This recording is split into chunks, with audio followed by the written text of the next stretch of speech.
This is the next day, dealing with the deer. So what I'm going to do, I did, which I'm going to take you out there and show you.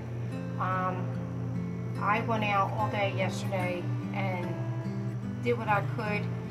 I looked it up on YouTube of what others. There is a subscriber, Amy, who told me about some liquid, but really basically I need something that's going to be a permanent situation where I don't have to keep on spending money, because it rains here a lot in Tennessee, so I'll have to apply it probably, but I do like to try it when time comes. But right now I had to focus on what I can get done now. So I did tin cans, I looked them up, and here I seen fishing line. People are just taking T-posts and putting fishing line because they can't see it. And last night that deer came. I don't know if it was because the black material I had up. I was really focusing on, he ate everything else up, so I said, you know, forget it, worry about the other. He doesn't like oregano, I didn't have to worry about that. But he didn't touch my, it was like 11:45 at night, I heard a noise, I went out there. He did not come close to my garden. I don't know if it was because I had the porch light on, or if it was the tin cans, you know, the shininess of it, or the black material, because they don't even bother with the one in the back. And I will go back out there and redo it. But right now the tin cans are working. And check out YouTube about the fishing line. You know, people are using it and they're claiming it's working. That, you know, it's a cheap way, put post up.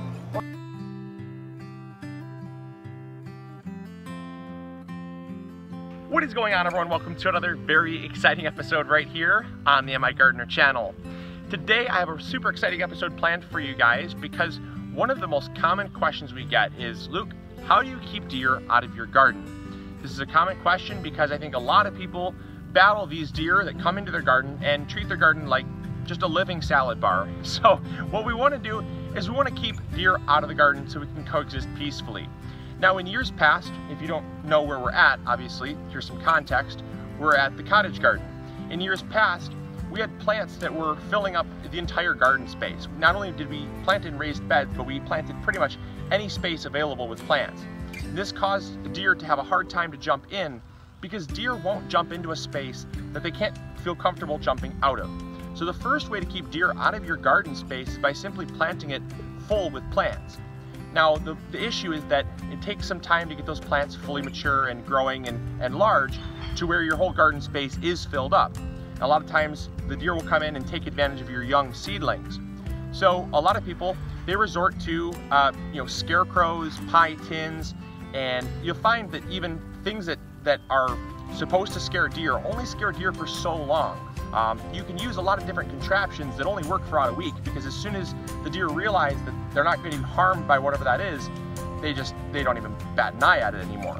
So really the best way is through just actually fencing. But the problem is finding tall enough fencing is pretty difficult, until I came across this amazing method that SSL Family Dad actually showed on his channel when I believe he was protecting his pumpkins, and it worked extremely well. And I thought, you know what, that's an amazing method to bring to the masses. And so if you guys have not checked out, first of all, got to give credit where credit's due. If you guys have not checked out SSL Family Dad, Todd's a super great guy, and I recommend going and checking out his channel and saying hi and congratulating him on actually hitting 100,000 subscribers. So Todd, good job. So anyways, I learned this method over at Todd's channel, and he uses a super tall 8 or 10 foot post, and then he uses fishing line. He uses really strong fishing line, and his reasoning behind it, made a whole lot of sense, was that deer, because they don't like to jump over something that they don't know how tall it is, the fishing line is clear. You can probably hardly see this. Well, maybe in the light you can see it, but when it's far away, you really can't see it because it's invisible, and at night you can't see it because it's clear. And so deer, if they walk up to it, they're going to feel it with their face first before they jump over it, as they're kind of gauging the height. And because they can't see where it ends, reasoning being they don't jump over it. And so that's what we're going to do today. I'm going to show you guys just how simple it is. It's super inexpensive, and we have always used the wooden snow fencing. Now the wooden snow fencing has worked. Like I said, it's worked really great. But as deer become more and more daring and food becomes, more scarce, they resort to, more extreme measures to get their food, and they've been jumping into our garden. Now, the snow fencing is only about 4 or 5 feet tall. I think it's 5 foot tall snow fencing, but by the time we pounded it in the ground, it's about 4 feet or so. And like I said, that's worked for a really long time, but it's no longer working as the deer are getting a little smarter or a little stronger, one of the two. And so we need something else to kind of keep the deer out of the cottage garden here. So let's go. I'll show you the method. I think you guys can really use this to your advantage. Let's go. So what we have here is we have it's just a square post. I believe this is probably about maybe a 2x2 post, it seems like. Dimensionally, it's roughly like 1 3/4 inches, about that. What we're going to do is we're going to take the fishing line, we're going to tie it around the first post here, and we're going to pull it taut through all 4 corners. So you want to make sure that these are sunken into the ground far enough so that they're not all loose, because the worst thing you need is to have your fishing line sagging, especially because birds will come and land on them, and the weight of the birds, it'll be like a trapeze artist on your rope there, or tight rope I should say, and it'll eventually cause it to sag. So what we want to do is just tie a loose knot just to get it started, nothing crazy. So the next thing we can do is, if we don't want to tie it, it's actually pretty easy to use these insulators. Now these insulators are just like a little plastic tube that has a nail running through it. You can just stick it right into this post here, and you can wrap it up around there. Pretty convenient that you can use that as well. Those can be found at any hardware store. And all we're going to do is we're going to simply pull this tight and run it down the length of the garden.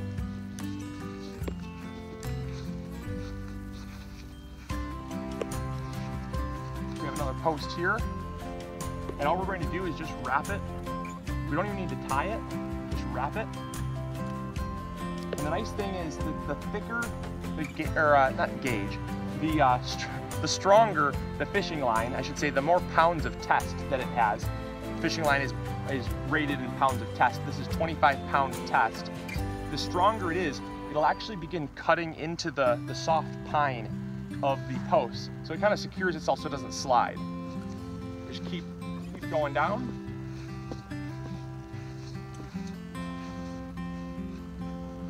Make sure it's pulled nice and tight. When we secure it in, it's just gonna cut right in. A couple wraps and we're good. And we're just gonna keep doing this through all the corners. All right, so we got it all wrapped around all the corner posts here, and then we're just going to tie it with another couple knots here. Most of the job is done. When you wrap it real tight, it sinks into that pine, and it actually secures itself. So you don't have to worry necessarily about it coming loose, but you just don't want it to get loose over time. So a couple knots and you're good. But make sure it's nice and tight, which it is, and it should have a noticeable snap to it, so there's no sag. So now all we're gonna do is just keep running continuous wraps through. You want to do a wrap about every foot or so. So we'll do about 3 wraps here until we meet the bottom of the fence, and that way when they walk into it, they're going to notice that it's there, and they won't be able to tell how high it is. So 3 different layers here, or 3 different levels, and the top one, you probably can't see this one, but this one's at right around 7.5 to 8 feet, and this middle layer here, we decided to run some green stretchy tape. This way it at least shows the deer that there is something here, because it's floating here, so obviously there's a barrier. That's kind of smart. If you have deer that are known to leap and bound, you don't want them just to barge right into this, because they'll break right through it. So this helps kind of catch their eye and say, whoa, hold on, wait, there's something there. And then when they're kind of seeing what's around, they'll notice that there's a lot more to this than a green twine, and they're likely to stop and not jump in their garden. And again, none of this stuff's ever 100% foolproof. It's not always 100% guaranteed to work, but the fact of the matter is anything that we can do to help coexist with nature is great, and it helps us to grow more organically. And it's so much cheaper than deer repellents, which can cost hundreds of dollars a year that don't really work. It's a lot cheaper than than, you know, super tall fencing that can cost thousands of dollars. And in my opinion, you know, if I have to buy fresh fishing twine every other year, that fishing twine, this literally costs $3 at your local fishing supply store. Super cheap. It's 1,000 yards, or no, sorry, 220 yards, and it's just super cheap. So you can buy this stuff, and we didn't even use it all. So it's really inexpensive, and the posts themselves are about $4 a piece. So you're really not, they don't cost that much. And so this entire garden, this fencing here, costs about roughly $25, $28 for the whole thing. So just something to consider if you're looking for an inexpensive way to keep deer out of your garden. All right, let's go out there and then I'll show you what I did. But this is what I did for right now, temporarily, and he did not go in there. As you see, there's one strawberry right there I have to pick. Right in there. But I put tin, and you know, as soon as they get close to it, if they want to reach their head in, it makes all that noise. And yeah, I have to really, I just figure put things in different areas and make it like a lot around it. So there's tin cans over there. So I don't know if it was this, the porch light, or the shiny of this, because I didn't see him. I don't know how long he was back here, but he was over here at that time. So yeah, he's not touching the blueberry bushes. Yeah, he didn't touch this at all.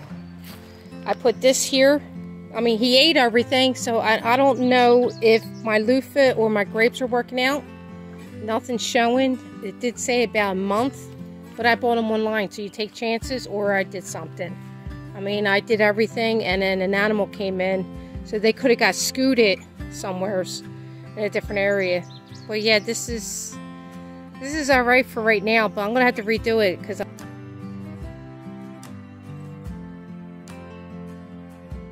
But yeah, this is where I'm up to now, and this is what it looks like.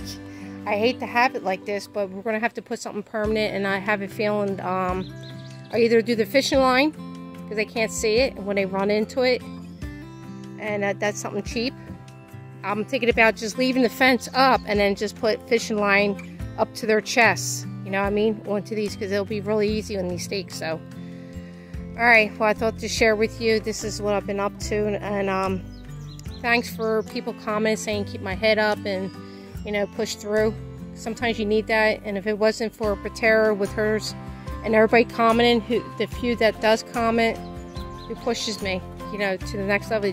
Every little bit counts when someone helps another out to get over this little hump, and I'm just doing my best. That's how I'm thinking about it now. At least I have a lot left still. I still have plenty here that I can, you know, save. Alright guys, if you like this video, give me a thumbs up, and if you're not sub, please sub to me and hit that notification bell for future videos. I'll try to get them out. I'm trying to push myself because I have so much to do. I'm so behind. I still have seeds I want to get out and transplant. So I'll try to get a video out to you guys. Alright, bye now.